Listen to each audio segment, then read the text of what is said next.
আপনি যে বললেন আমি আল্লাহকে বিশ্বাস করি, আপনি বললেন আমি নবী মুহাম্মদ সাল্লাল্লাহু আলাইহি সাল্লামের উম্মতি, তাহলে আজকে ওটা সমীক্ষা করব যে আপনি সত্য বলছেন না মিথ্যা বলছেন। এই থানাটা কি গাজল? পুখুরিয়া থানা, অনেক বড় থানা। চলুন ইমানদারির সঙ্গে বলবেন, বুকে হাত রেখে বলবেন যে ইসলামী শরীয়তে সুদ খাওয়া জায়েজ তো? কি হারাম? কিন্তু সব মৌলবীর কাছে হারাম নয়।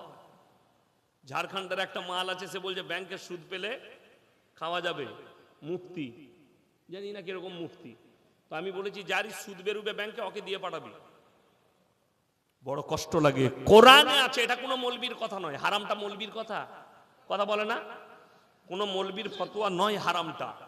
হারামটা কে বলেছেন? আল্লাহ। ওয়াহাল্লাল্লাহুল বাইয়া ওয়া হাররামার রিবা, সুদকে হারাম করেছি, ব্যবসাকে হালাল করেছি। ইমানদারির সঙ্গে বলুন তো, এই পুকুরিয়া থানায় একটাও মুসলমান সুদ খায় না তো? কথা বলে না? খায়। এখন দেখুন, আমি এমনি গাল খাওয়া বক্তা, লোকে গাল দেয়, তো দু চারটা সুদ করে গাল দিলে আমার কোনো যায় আসবে না? আসবে না। দুটো দালাল, দুটো সুদখোর গাল দিবে, এতে কোনো দোষের নেই। কথাটা শুনেলেন? সুদ খাওয়া হারাম। মুসলমান যদি সুদ খায়, যে লোক হারাম জানার পরে সুদ খেলো, সে যেন আল্লাহর সঙ্গে যুদ্ধ ঘোষণা করলো। নবীজি সাল্লাল্লাহু আলাইহি সাল্লাম হাদিস বর্ণনা করলেন, কেউ যদি একবার সুদ খায়, নিজের আপন জন্মদাতা মায়ের সঙ্গে 36 বার জিনা করার সমান পাপ হবে। বলুন নাউজুবিল্লাহ। তাইলে একটা মুসলমান কি করে সুদ খেতে পারে? কোন হিসাবে খায়? কি ভেবে খায়? অথচ সেই লোক মসজিদে জুম্মার দিনে নামাজ পড়তে আসে। ঠিক বললাম না ভুল বললাম? বগলে গুয়ের গন্ধ, বাপ নাম রেখেছে আতর আলী। কথাটা বুঝতে পারেননি? খাচ্ছে সুদ, আর মসজিদে এসে বলছে আল্লাহ তুমি আমাকে জান্নাত দিও। যদি বলেন মৌলী সাহেব যে সুদ খাই মসজিদে যেতে পাবে না, যাবে। কখন জানেন? দরজায় পাটা রেখে ঢোকার আগে বলবে আল্লাহ আজ থেকে আমি ইস্তেগফার করলাম, আর জীবনে সুদ খাবো না, জীবনে সুদ খাবো না। মদ হারাম না হালাল? কথা জোরে বলুন। হারাম। মদ, গাঁজা, আফিং, হিরোইন, বিড়ি, সিগারেট, গুটকা। আমাদের দেশে তো কিছু মুসল্লি আছে, ফজরের পরে বিড়ি না খেলে হাগায় হয় না। ঠিক বললাম না ভুল বললাম? ওকে পায়খানা করে বিড়ি খেতে হয়, তবে তার পায়খানা বের হয়। অনেক হারামখোর আছে গুটকা না খেলে তার পায়খানা হয় না। কি বলবেন? অনেকজন আছে গুল না মাজলে তার হাগা হয় না। আর আমাদের দেশে দু তবকার মৌলবি, এক দল বলছে হারাম নয় মাকরুহ। আমি আপনাকে চ্যালেঞ্জ ছুড়ে গেলাম, যে জীবনে গুল মাজে না তাকে একবার আঙ্গুলে করে একবার মাজি দাও, বেহুশ হয়ে পড়ে যাবে। ঠিক বললাম না ভুল বললাম? যে বিড়ি খাই না তাকে বিড়ি খাইয়ে দেন, তার মাথা ঘুরবে। যে সিগারেট খাই না তাকে সিগারেট খাইয়ে দাও, তার মাথা ঘুরবে। যে গুটকা খাই না তাকে গুটকা খাইয়ে দেন, মাথা ঘুরবে। তার মানে নেশা। আগে চলুন আমার বন্ধুগণ, আমার ভাই, অবাক হবে, একটা মুসলমান মদ বিক্রিও করছে, মদ পানও করছে। আরে আমি দেখি দেবো মালদা জেলায় এই পুকুরিয়া থানায় হারামখোর চায়ের দোকানে চা বেচছে, আর লুকিয়ে গাঁজার পুড়িয়া বেচছে। চা খেতে গেছে, আর এসব আমরা মৌলবীরা কি বুঝবো? দাও তো ভাই একটা চা। আর ওর খদ্দের এইছে, কই একটা চা দে, আর চায়ের পরে ওটা দিয়ে দিস। ওইটা আর আমরা মৌলবীরা কি করে বুঝবো? ওইটাই মানেই তো হচ্ছে গাঁজা। ওটা দিয়ে দিবি, উঠিয়ে লুকিয়ে দিয়ে দিচ্ছে কে? চায়ের দোকানে। আর আমরা মৌলবীরা মনে করছে এত ইমানদার ব্যবসা কেউ নাই। আর মৌলবীরা আমরা গেলে একটু ভালো গাঢ় দুধের চা করে খাইয়ে দিচ্ছে। আর আমি বললাম ও দারুণ ইমানদার দোকানি, আমাদেরকে যা খাতির করে, কিন্তু হারামখোর তলায় তলায় গাঁজা বেচে। খুব সাবধান। এই মুসলমান করছে। আপনি চলুন, কোথায় যাবেন? গাজলে শামসিতে, পুকুরিয়ায়, কালিয়াচকে, সুজাপুরে। আমি দেখিয়ে দেবো লটারির টিকিট হারাম না হালাল? হারাম। আমি দেখিয়ে দেবো মুসলমান লটারি বিক্রি করছে। ঠিক বললাম না ভুল বললাম? তাইলে এই লোক হারাম জানার পরে লটারি কি করে একটা মুসলমান বেচতে পারে? কি করে এই কাজ করতে পারে হারাম জানার পরে? এগুলো ছাড়ছে না কেন জানেন? এর জন্য দায়ী হচ্ছে আমাদের সমাজ ব্যবস্থা। এরপরে আমি বক্তব্য শুরু করব। অনেক জনের গায়ে লাগবে, কিন্তু ঘা হলে সকালে মহলম লাগাবেন, আমাকে গাল দিয়ে লাভ নাই। যদি তোমার বাপের বাটা কোনো মৌলবীর কাছে দলিল থাকে তাকে নিয়ে স্টেজে আসবে, ঝামেলা করো না। কালকেই দেখলাম আমাদের একজন বক্তা দিনী ভাই কিষানগঞ্জের কাছে বয়ান করছিল, তো সে মেলা হারাম বলেছে। স্টেজে যে সভাপতি আছে সে বলছে মেলা হারাম নয়। আমি ই কোথাকার কাঠ মৌলবি, ওগুলো কাঠ মৌলবি আমার কাছে বলছে মেলা হারাম নয়। ইব্রাহিম নবীর যেটা মেলা করেছিল এটা মূর্তি পুজোর মেলা ছিল। আমি খালি চিন্তা করছি এই মৌলবি পর্দা সম্পর্কে জানে না? এই মৌলবির পর্দা সম্পর্কে জ্ঞান নেই না? এ কোরআন পড়েছে না হাদিস পড়েছে? বক্তাকে বলছে মেলা জায়েজ, ভিডিও ভাইরাল হয়েছে। অবাক লাগলো। সেই মৌলবিকে বলবো তুমি উইথড্র করো, তুমি মেলাকে হালাল বলেছো, তোমার শ্বাস নালীটা উকুড়ে দিবে ফেরেশতারা কবরে। তুমি রেডি থাকো, কবরে যাও। তোমার মতো কত মৌলবি গেল আর এলো, সভাপতি করে দিয়েছে, তুমি হালাল করে দিলে। ওই রকমই মুর্শিদাবাদে আপনারা মোবাইলে দেখেছেন আমার সাথে ঝামেলা হয়েছে। ওইখানে ওই রকমই একটা কাঠ মৌলবি সভাপতি ছিল। সে আমাকে বলছে গ্রামে তো দোকান থাকে, মেয়েরা তো দোকানে বাজার করতে যায়, তো ওটার বেলায় আমি বললাম তোর বউ গ্রামে বাজার করতে যায় এটার লেগে শরীয়ত দায়ী নয়, এটার জন্য তুমি দায়ী। আর যে মৌলবি বাধা দিয়েছে মেলা জায়েজ আছে বলছে, এ জানেই না যার বিটি বালিকা মেয়ে, বালিকা বউ, যার স্ত্রী বাজারে বেপর্দা ভাবে ঘুরবে তাকে দাইয়ুস বলা হয়েছে। আর দাইয়ুস জান্নাতে যাবে না যদি কাবা ঘরে নামাজ পড়ে, আর তার বিবি বিটি বোন যদি বেপর্দা করে ঘুরে জান্নাতের খুশবু পাবে না। লেখে লাও। আমি যদি মিথ্যা বলি কোন মৌলবি বলে দেখ আপনি ভুল বলছেন। যার বিবি বেপর্দা পরে ঘুরলেও সে জান্নাতে যাবে, সে দাইয়ুস নয়। চ্যালেঞ্জ দিলাম।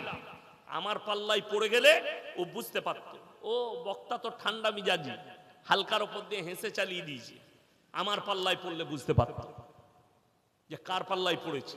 কত বড় আস্পর্ধা! মেলাকে জায়েজ করছো অপরাধ, আবার মৌলবিকে দাবি দিয়ে ওটাকে জায়েজ করতে চাইছো। নারী পুরুষ এক কাছে যেখানে হবে, পর নারী আর পর পুরুষ এক কাছে হলে তৃতীয় নম্বর যে হাজিরি দিবে তার নাম হচ্ছে শয়তান। কোরআনে আছে ইন্নাশ শাইতানা লিল ইনসানি আদুব্বুম মুবিন।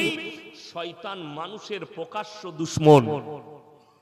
যে মনে মনে ভাবছেন একটা 13 বছরের 15 বছরের মেয়েরা, যুবকরা, তারা বাজারে ঘুরলে, তারা একটু দোকান বসিয়েছে ঘুরলে, একসাথে ঘুরলে অসুবিধা কোথায়? তাকে আমি জিজ্ঞেস করছি যে 13 বছরের মেয়েটা বালিক কিনা? যদি বলো না বালক, তাহলে তুমিও বালক হওনি, 80 বছর হবে তবে তুমি বালিক হবে। একটা মেয়ে 10 বছর বয়স হলে তার জন্য নামাজ ফরজ হয়ে যায়। 10 বছরে বালিকান করিবা, 12 বছর হলে বাচ্চা ধারণ করার ক্ষমতা নিয়ে আসে একটা ছেলে আর মেয়ে।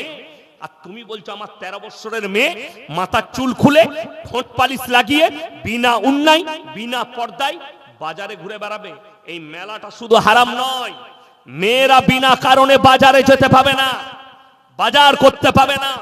তোমার বউ বাজার করতে যায় এটা তোমার ব্যর্থতা, তোমার বিবি দোকান যায় এটা তোমার ব্যর্থতা।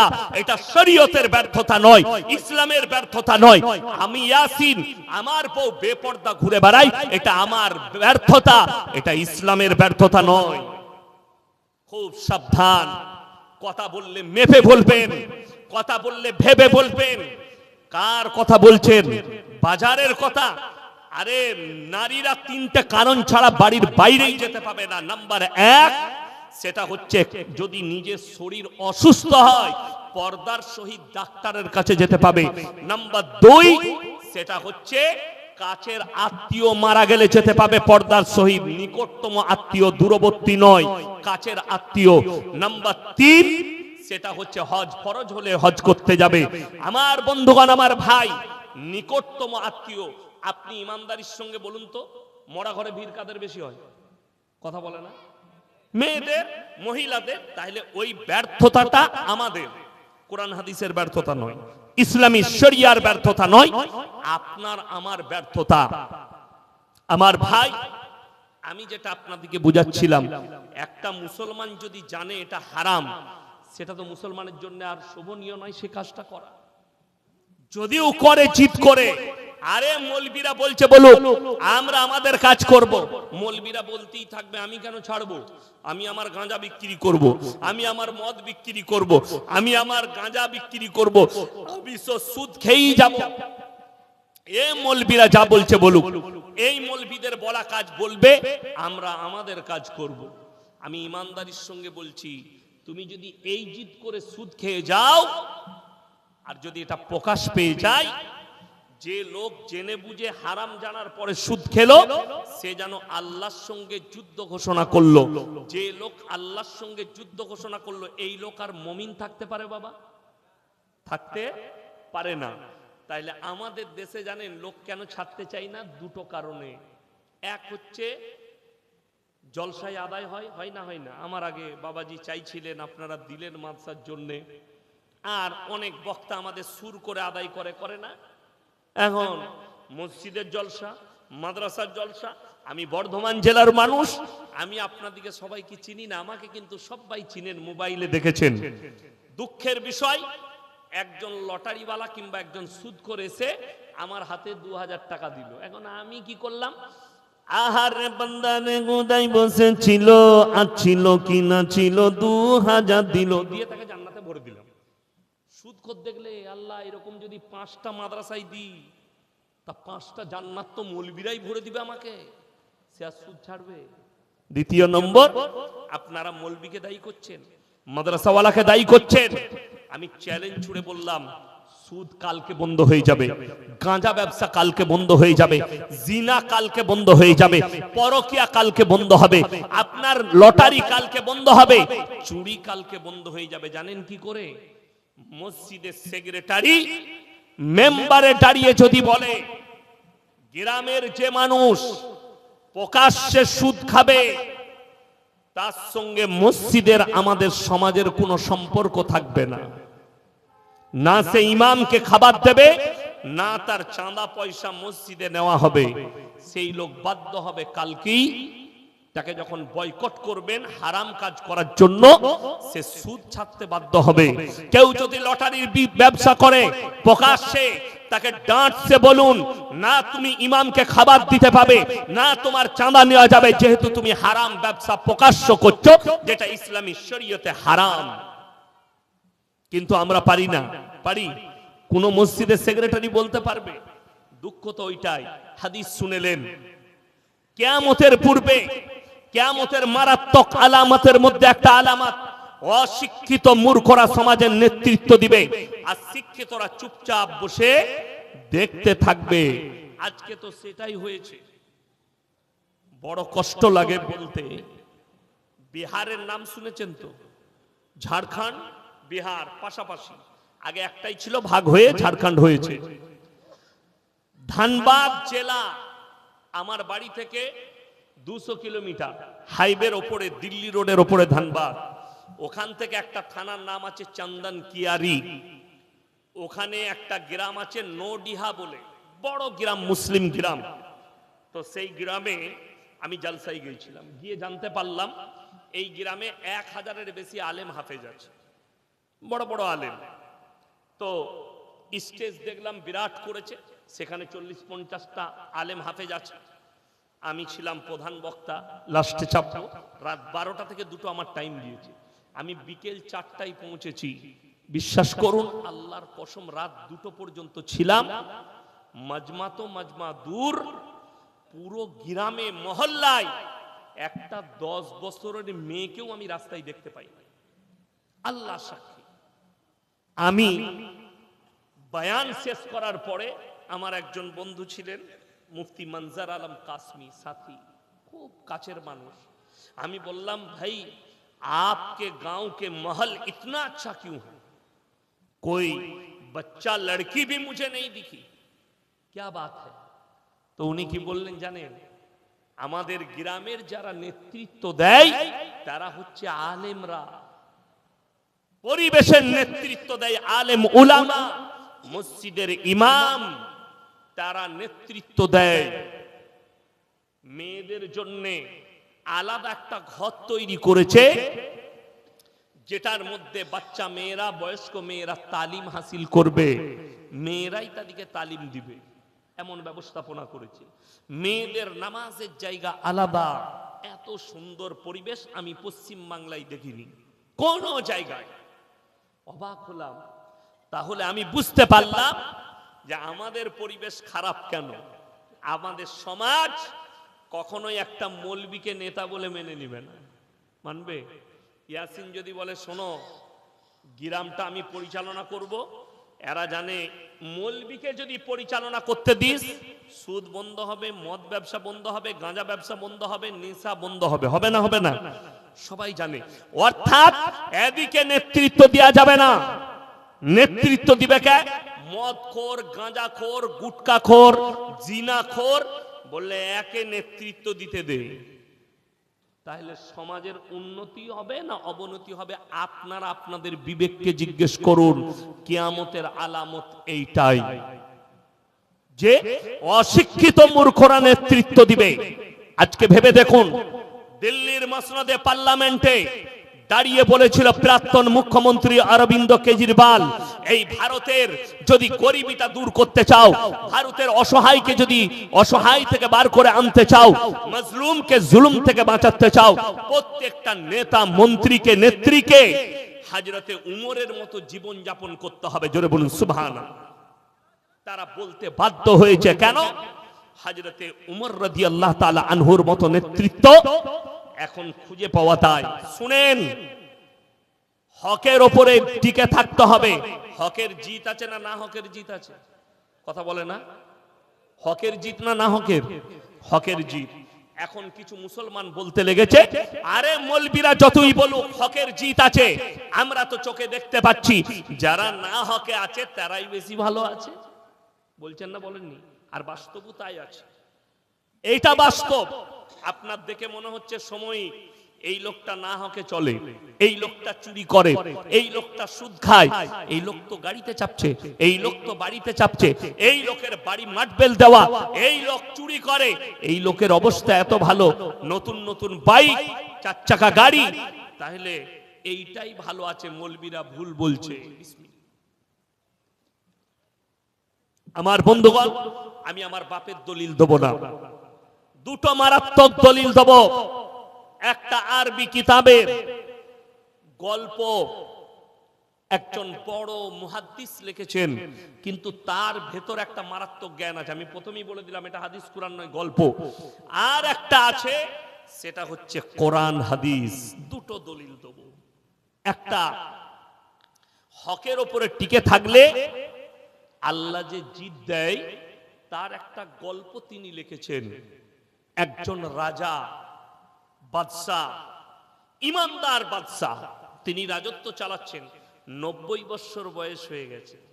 তিনি চিন্তা করলেন, এই বয়সে আমি যদি এখন মারা যাই আর আমার এই গদিতে যদি কোনো বেঈমান বাদশাহ বসে যায়, আমার প্রজারা কষ্ট পাবে, প্রজারা কষ্ট পাবে। হাদিস শুনেলেন, মুসলমান যখন দিন থেকে সরে যাবে, আল্লাহর আদর্শ থেকে সরে যাবে, রাসূলের আখলাক থেকে সরে যাবে, আমি আল্লাহ জালিম বাদশা, অত্যাচারী বাদশা পাঠিয়ে বদলাবো।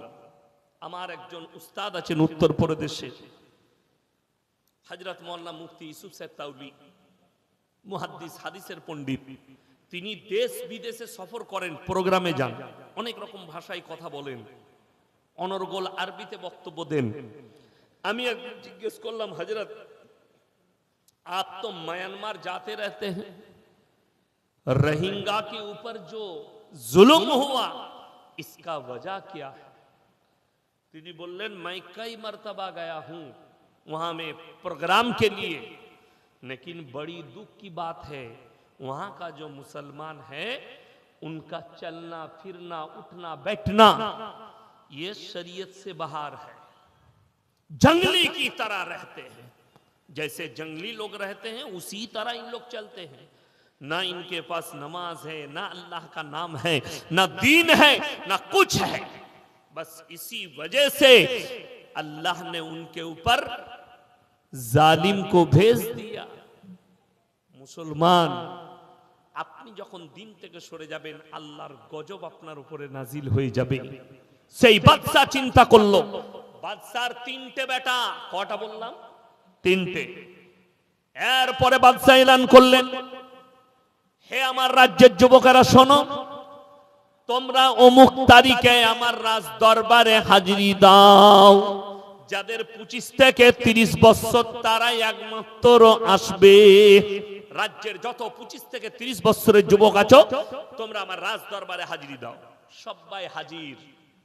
বাদশার তিনটে বেটা তারা চিন্তা করতে লেগেছে। বড় বেটা ভাবছে আব্বা আজকে আমাকে রাজত্ব দান করবে, মেজো ভাবছে আমাকে বেশি ভালোবাসে, আমাকে দেবে, ছোট ভাবছে আমি আদরের, আমাকে রাজত্ব দিবে। বাপ বাদশা সিংহাসনে বসে বলল, হে আমার তিনজন সন্তান, তোমরাও লাইনে দাঁড়িয়ে যাও। বেটারা অবাক। এরপরে বাদশা এলান করলেন, হে আমার রাজ্যের যুবকেরা শোনো, আমি তোমাদের কাছে 1 বছর যাবত একটা পরীক্ষা নেব, একটা করে ফলের বীজ দেব। 1 বছর পরে যার গাছটা সব থেকে সুন্দর হবে তাকে আমি রাজত্ব দান করব। প্রজাকে বললে বীজের বস্তা নিয়ে এসো, ঢেলে দাও। সব যুবক একটা করে কুড়িয়ে নিয়ে গেল। লাস্টে একটা বীজ পড়ে আছে। আর একজন ইমানদার যুবক, তার নাম হচ্ছে মাহমুদ, ঝুপড়ি বাড়িতে বাস করে বুড়ি মায়ের সঙ্গে। ওই একটা বীজ লাস্টে নিয়ে গেল। বুড়ি মা বললে যে বাবা, রাজা যখন বলেছে একটা পাত্রে মাটি দাও, বীজটা রোপণ করো আর তার মধ্যে পানি দাও। বিসমিল্লাহ বলে বীজ রোপণ করেছে, পানিও দিচ্ছে, সব রকম চলছে। যেভাবে মানুষ মেহনত করে চাষে, ওইভাবে 3 মাস হয়ে গেল। সমস্ত রাজ্যের যুবকদের টবেতে গাছ বেরিয়েছে, কিন্তু মাহমুদের টবেতে কোনো গাছ বের হয়নি। মাহমুদ আল্লাহর কাছে কাঁদলেন, ওগো আল্লাহ, আমি একজন ইমানদার ছেলে, নামাজি মুসল্লি, হকের ওপরে টিকে আছি, আমার টবে কেন গাছ বের হয়নি? 6 মাস কেটে গেল, 9 মাস কেটে গেল, এমনকি 12টা মাস কেটে গেছে, কিন্তু তার টবেতে কোনো গাছ বের হয়নি। সবারই টবে সুন্দর সুন্দর গাছ। এরপরে বাদশা এলান করলেন, হে আমার রাজ্যের যুবকেরা শোনো, অমুক তারিখে তোমরা সবাই নিজের নিজের গাছ নিয়ে আমার রাজ দরবারে হাজিরি দাও। সবাই চলে যাচ্ছে। ফজরের নামাজ পড়ে মাহমুদ বাড়িতে এসে মন মারা হয়ে বসে আছে। মা, বাবা তোমার মনে এত দুঃখ, কি ব্যাপার? মা, আজকে ডেকেছে বাদশা, কিন্তু আমি কোন মুখ নিয়ে যাব, আমার টবেতে তো কোনো গাছ নেই। মা বললে, বাবা তুমি হকের উপরে টিকে আছো মাহমুদ, আমি মা হুকুম দিচ্ছি তুমি এই খালি পাত্রটা নিয়ে চলে যাও, মাটিটা নিয়ে। গাছ বের হয়নি তো কি হয়েছে? মা, আমাকে লোকে পাগল বলবে, বলছে বলুক, তুমি যাও, আমি মা হুকুম দিচ্ছি। ওই খালি পাত্র নিয়ে, মাটিটা নিয়ে একবারই পেছনে গিয়ে দাঁড়িয়েছে মাহমুদ। এরপরে রাজা এলেন, বাদশা সিংহাসনে এসে সমস্ত গাছগুলো পরিদর্শন করলেন আর বললেন, হে আমার রাজ্যের যুবকেরা শোনো, তোমাদের মধ্যে পেছনে একজন দাঁড়িয়ে আছো যার টবেতে কোনো গাছ নেই। তোমার নাম কি? বাদশা, আমার নাম হচ্ছে মাহমুদ। তুমি তোমার ওই খালি পাত্র নিয়ে আমার সিংহাসনের কাছে এসো।